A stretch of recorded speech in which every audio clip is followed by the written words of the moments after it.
Holy Gospel according to Luke. Glory to you, Lord. When some were speaking about the temple, how it was adorned with beautiful stones and gifts dedicated to God, Jesus said, "As for these things that you see, the days will come when not one stone will be left upon another. All will be thrown down." And they asked him, "Teacher, when will this be? And what will be the sign that this is about to take place?" And he said, "Beware that you are not led astray. For many will come in my name and say, 'I am he,' and 'the time is near.' Do not go after them. When you hear of wars and insurrections, do not be terrified, for these things must take place first, but the end will not follow immediately." And then he said to them, "Nation will rise against nation, and kingdom against kingdom. There will be great earthquakes, and in various places famines and plagues, and there will be dreadful portents and great signs from heaven. But before all this occurs, they will arrest and persecute you. They will hand you over to synagogues and prisons, and you will be brought before kings and governors because of my name. This will give you an opportunity to testify. So make up your minds not to prepare your defense in advance, for I will give you words and wisdom that none of your opponents will be able to withstand or contradict. You will be betrayed even by parents and brothers, by relatives and friends, and they will put some of you to death. You will be hated by all because of my name, but not a hair of your head will perish.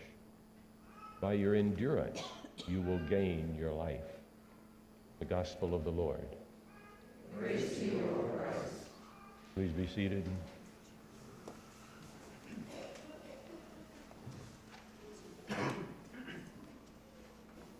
Pray with me. Oh God, we have heard of wars and rumors of wars all our lives, and there are earthquakes and famines as there have always been.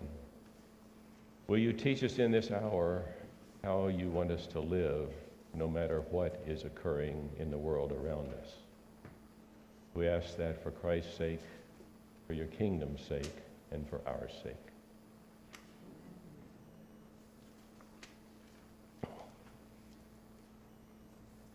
You think the word apocalypse refers to a fictional superhuman in comic books?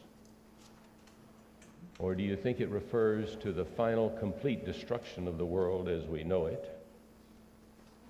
Or do you think it refers to a revelation, a revealing of things that were previously unknown? Turns out, it does refer to a superhuman creature in Marvel comic books. This, in case you didn't know, is Apocalypse. I didn't know it, but the things we learn preparing for sermons. And Apocalypse does refer to the end of the world as we know it. But the word apocalypse is a Greek word, and it means revelation. The revealing, the unveiling of things that were previously not known.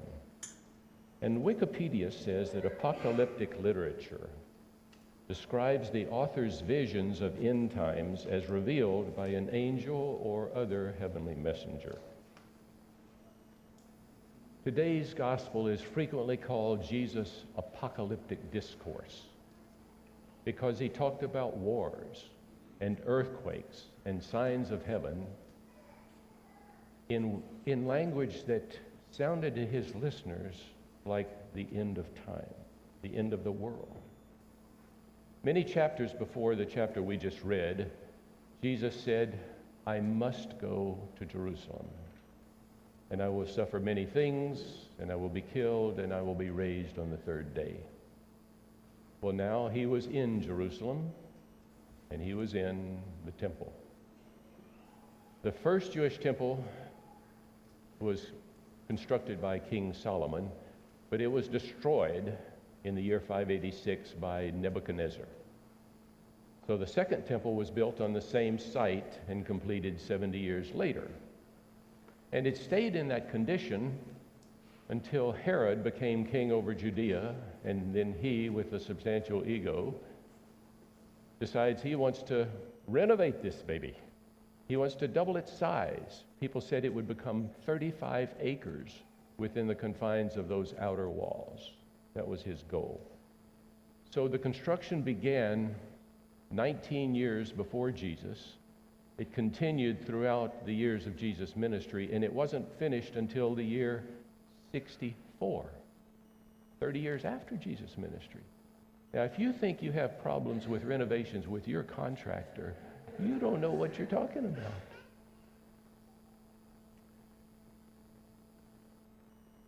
But the people, they were speaking about the temple.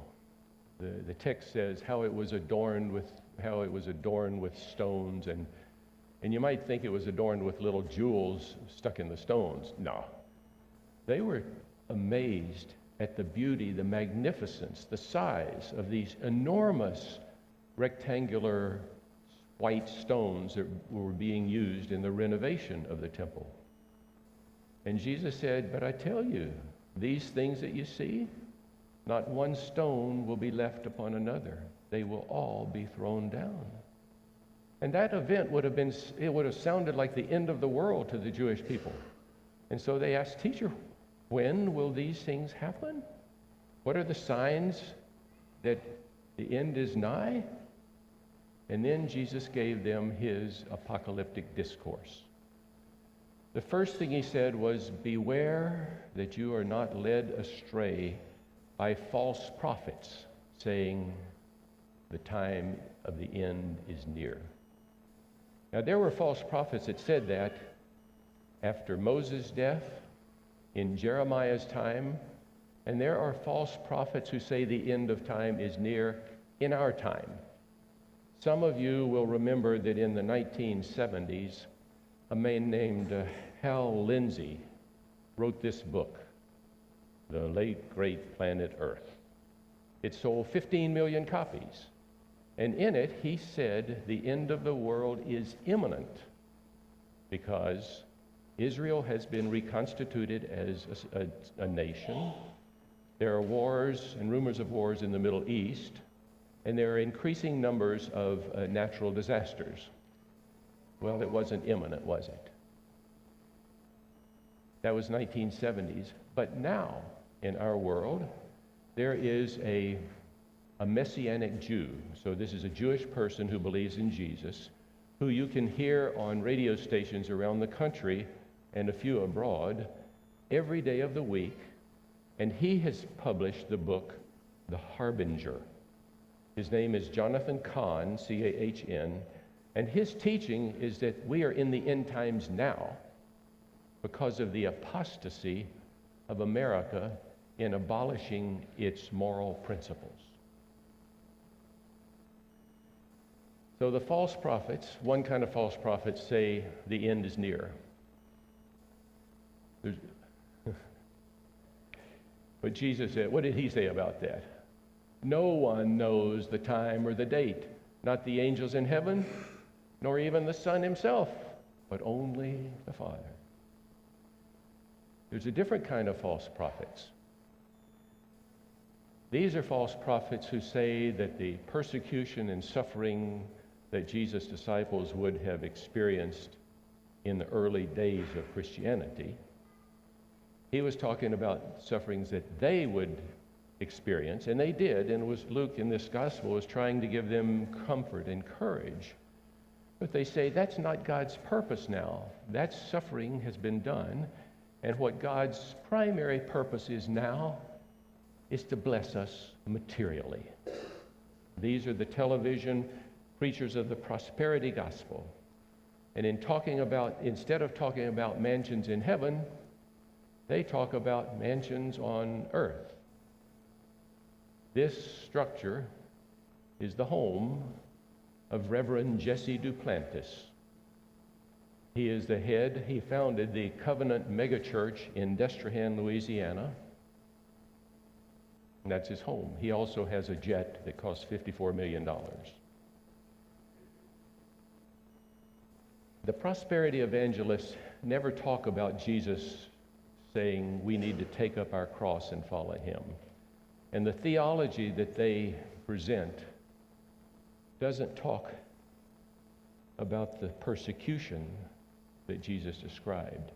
He said his followers would be arrested and persecuted, imprisoned, brought before magistrates, betrayed by their relatives and friends, and some of you will be put to death. But you don't hear that from the prosperity evangelists. The suffering that the early Christians experienced related to the time in which they lived. Nowadays, there are very few Christians in the United States who suffer, at least physically, because they follow Jesus, right? But the purpose of following Jesus is not to suffer, is it? The purpose of following Jesus is to give our lives away in ways that God enables us to give them away. Ways to help the needy, especially the poor, the children, the homeless, the imprisoned, the refugees, and so on. Now, giving our lives in ways like that may not bring suffering now, but it probably at times will bring some sacrifice. It will require sacrifice. In February of 1994, the Chicago police, on a drug investigation, they discovered 19 children living in a 2-room apartment with no adult anywhere around. It was the most disturbing example of child abuse and neglect you could imagine. The stench of soiled diapers, the mounds of dirty clothes, a clogged toilet, rotting food. It was the most disturbing example of childhood abuse and neglect you can imagine. Well, 10 years later, in February 2004, the Chicago Tribune published a follow-up of those children. 5 of the 19 were brothers, and the Department of Children and Family Services thought it was important to keep those 5 brothers together in the same home until their mother completed her jail sentence.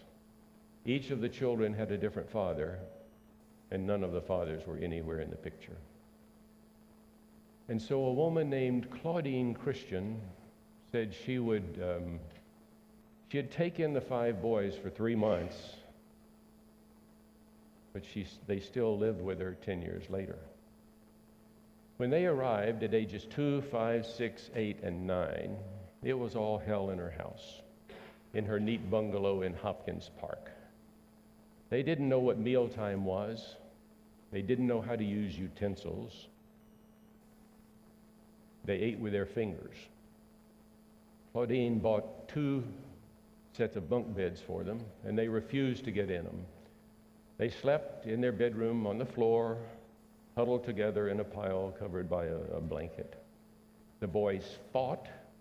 They destroyed household items, and her husband, who was already unhappy, said he gave her an ultimatum. He said, "It's either me or the boys." And I love it. She chose the boys. She set some boundaries, according to the newspaper, assigned simple chores and set expectations. The boys started to go to school. There were innumerable challenges and setbacks, but she endured.